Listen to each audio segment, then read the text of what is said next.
Saint Thomas Aquinas 13th century Italian priest, philosopher and theologian थे, जिनकी writings ने modern Catholic thought को shape दी। एक्वाइनस मिडीवल पीरियड के काफ़ी इम्पॉर्टेंट फिलोसोफर एंड सेंट माने जाते हैं। एक्वाइनस की फ़िलॉसफ़ी ने Christian theology, specially Roman Catholic church and western philosophy को काफ़ी हद तक इन्फ्लुएंस किया।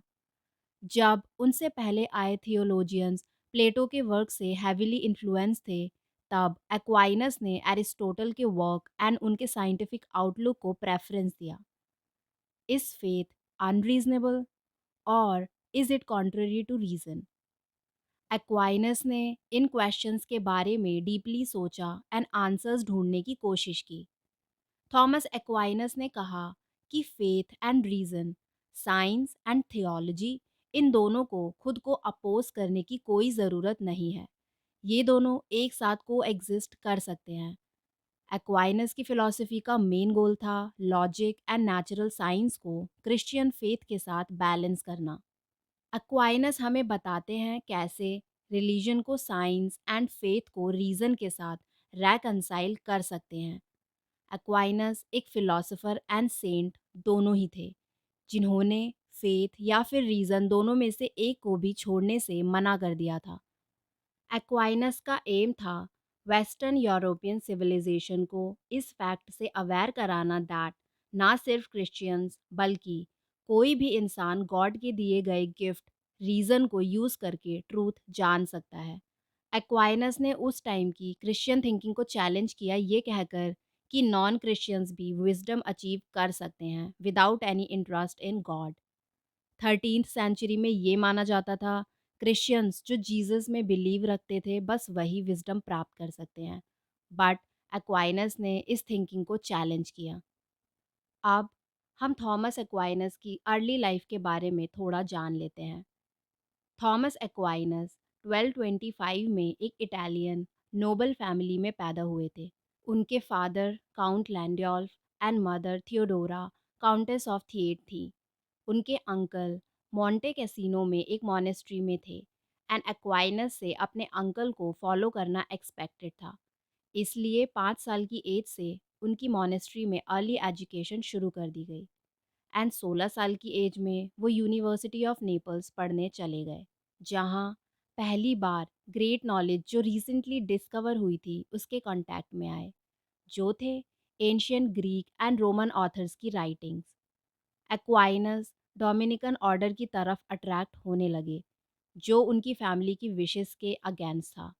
जिसके बाद उनकी फैमिली ने एक्वाइनस को एक रूम में लॉक कर दिया, जिससे वो फैमिली लाइन ब्रेक ना कर सके एंड वही करे जो फैमिली चाहती है।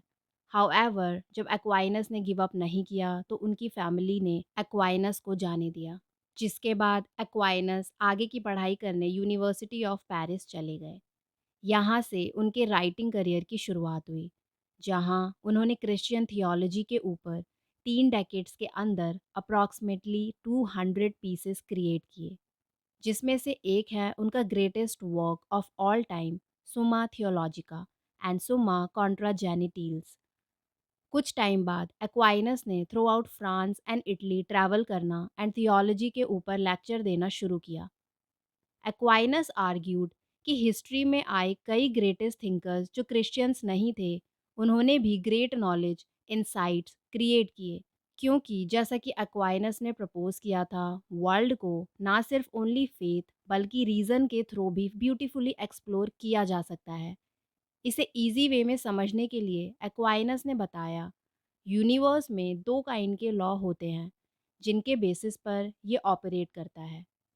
फर्स्ट, सेक्युलर लॉ, जिसे नेचुरल लॉ भी बोलते हैं, and second, religious eternal law. Aquinas के according humans mostly natural laws follow करते हैं, लाइक हमें पता होता है क्या सही है क्या गलत। It's all about moral principles, मतलब light of reason human nature से मिलती है, which means by God.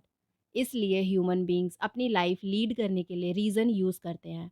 Aquinas stated reason particular natural laws reveal करता है जो ह्यूमंस के लिए अच्छे हैं, such as self preservation, marriage, family, and the desire to know God.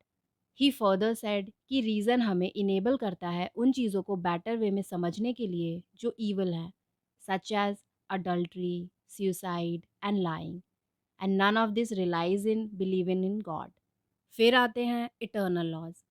Aquinas believed कि कभी-कभी स्ट्रेंज वेज में गॉड इटर्नल लॉज के थ्रू वर्क करते हैं, जो ह्यूमन रीज़न से बिल्कुल परे है।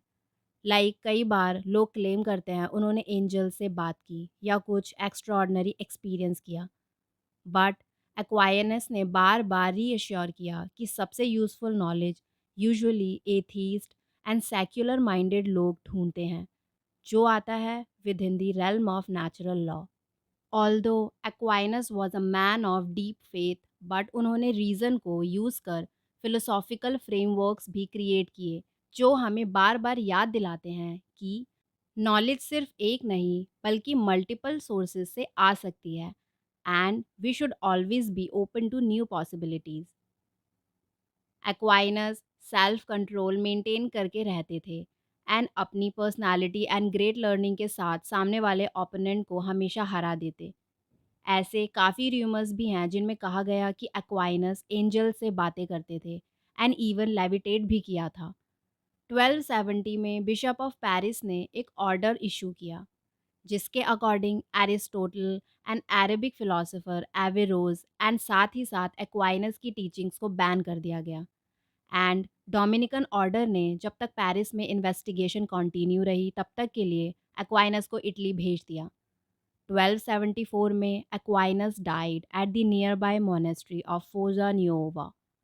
एक्वाइनस की डेथ के 3 साल बाद 1277 में बिशप ऑफ पेरिस ने एक और डिटेल्ड स्टेटमेंट इशू की, जिसके अकॉर्डिंग एक्वाइनस की राइटिंग्स को कंडेम्ड किया गया एंड उसे हेरेटिकल कहा गया, क्योंकि चर्च ऑर्थोडॉक्स ऑगस्टीनियन थियोलॉजी को फॉलो करते थे, जो ह्यूमन रीज़न को गॉड को समझने के लिए इनएडिक्वेट मानते थे।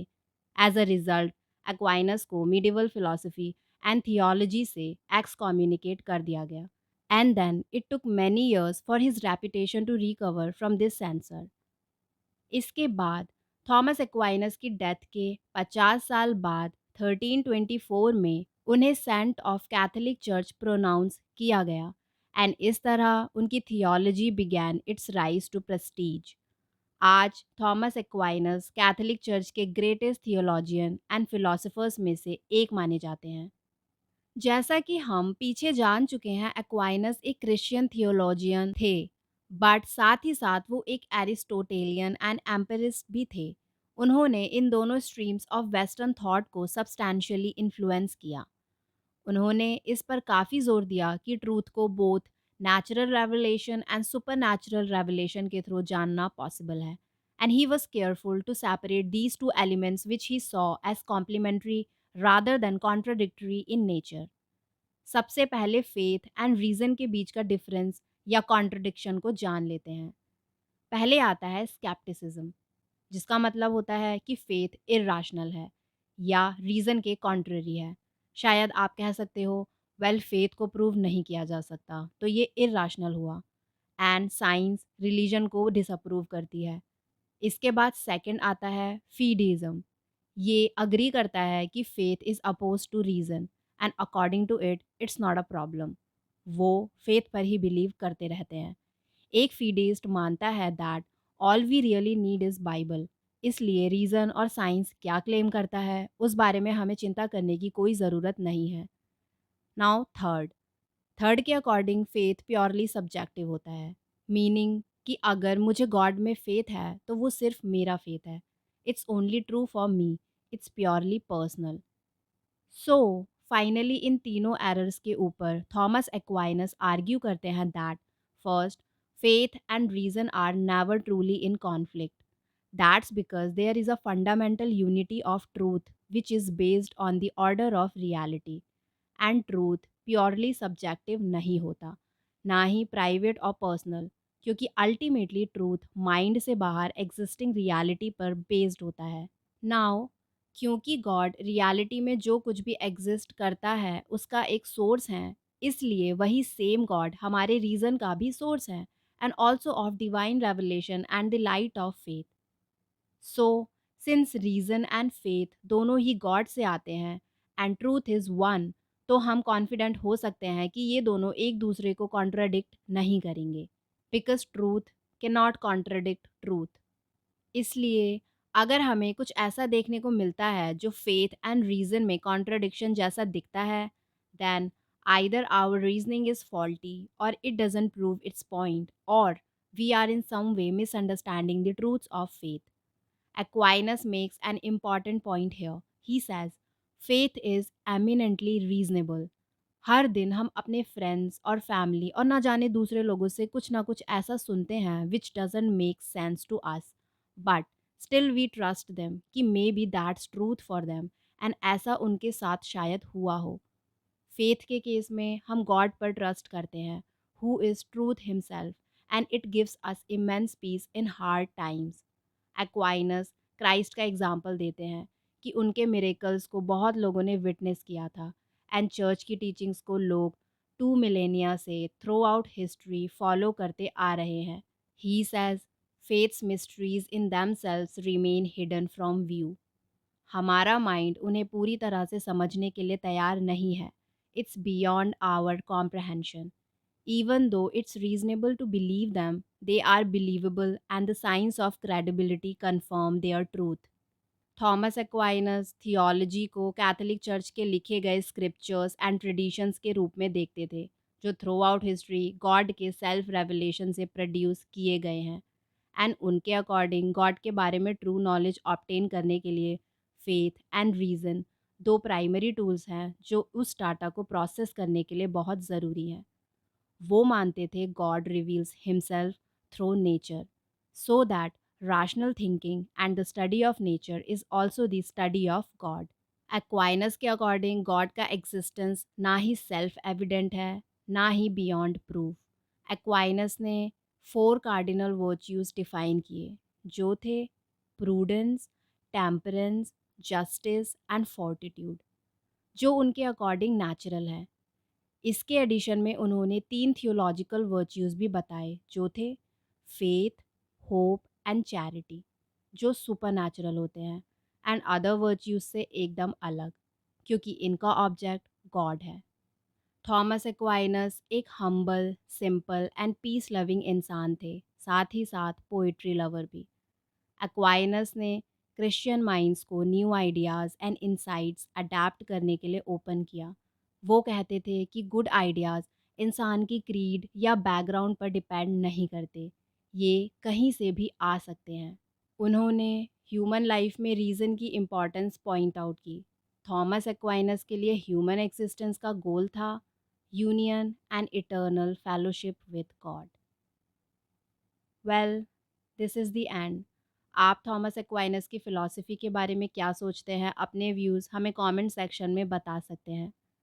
Do follow us on Instagram, the link is in description box. अगर वीडियो अच्छा लगा हो तो इसे लाइक एंड शेयर ज़रूर करें, एंड फ्यूचर में आने वाली वीडियोज़ के साथ अपडेट रहने के लिए channel subscribe and bell icon press करना ना भूलें। Thank you so much for watching.